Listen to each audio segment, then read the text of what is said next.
ఈరోజు మనం గోదాదేవి అసలు చరిత్ర గురించి తెలుసుకుందాం. గోదాదేవి రంగనాథుని పరమ భక్తురాలు.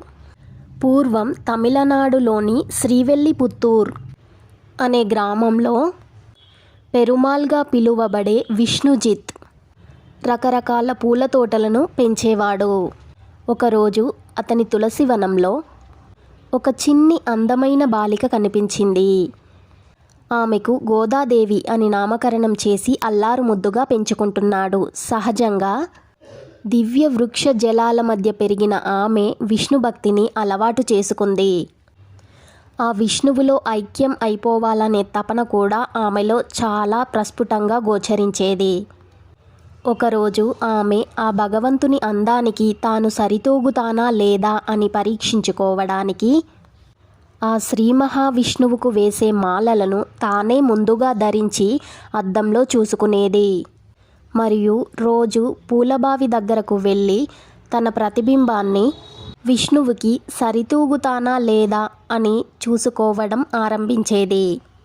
ఇది గమనించిన పెరుమాల్, ఆండాల్ ఇద్దరూ ఆమెను మందలించి, దేవుడికి సమర్పించవలసిన పూలమాలలను నువ్వు ధరిస్తున్నావా? ఎంత అపచారం చేశావు అని. పెరుమాల్ ఆ రోజు వేదనతో గుడికి వెళ్ళడం మానేస్తాడు.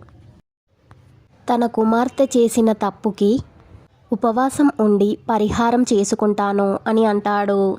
ఆ రోజు రాత్రి శ్రీ మహావిష్ణువు కలలో కనిపించి తనకు మాలలు ఎందుకు సమర్పించలేదు అని కారణం అడుగుతాడు. అప్పుడు ఆ పెరుమాల్ తన కుమార్తె మీకు వేయాల్సిన మాలలను తానే ముందుగా ధరించి అపచారం చేసింది అని చెప్తాడు. అందుకు ఆ శ్రీ మహావిష్ణువు తను నాకు పరమ భక్తురాలు, భక్తి పారవశ్యంలో ఆ మాలలను ముందుగా తానే ధరించి తన అందాన్ని నాకు సరితూగుతానా లేదా అని చూసుకుంది. అంతటి భక్తికి నేను ఉప్పొంగిపోయాను. నీవు ఎప్పటిలాగానే నాకు ఆ పూలమాలలను సమర్పించు అని శ్రీ మహావిష్ణువు పెరుమాల్తో అంటాడు. నేనిచ్చిన ఈ ఇన్ఫర్మేషన్ మీకు నచ్చినట్లయితే నా ఛానల్ని like, share, comment and subscribe చేయండి. ఆ శ్రీ మహావిష్ణువు ఆశీస్సుల కోసం ఓం నమో నారాయణాయ అని కామెంట్ చేయండి. Thank you for watching.